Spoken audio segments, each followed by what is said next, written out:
Носи стари над 130 години, изработени рачно, ќе бидат дел од промоцијата на традиционалното културно творештво на власите во Македонија, што втора година поред го организира Домот на младите во Штип.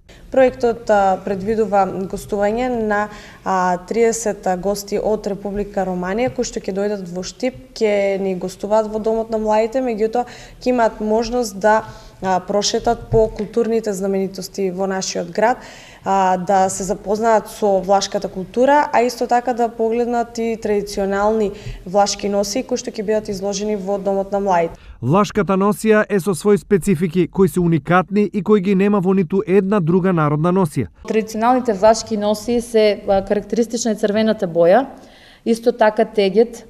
Значи, во изработката на овие носии се користени специфичните и карактеристичните бои на влашката традиционална носија и се одбележани во колоритот кој се, значи, тие имаат своји карактеристики во траките, во гушниците, бидејќи гушниците се изработени со перли и тие се различни од сите други носии. Изложбата ќе се реализира со помош на Технолошкиот факултет во Штип, кој на овој начин ја продлабочува соработката со Романија. Дополнително со оваа соработка со Романија веќе е отворен патот и отворени се можностите со учество на наши студенти, значи за влашки, за македонски носи, за без разлика или некакви други манифестации, отворени се можностите и за нивна мобилност преку Еразмус програмите. Манифестацијата насловена како Традицијата и културата обединуваат ќе се реализира од 9 до 11 септември во Домот на млади во Штип.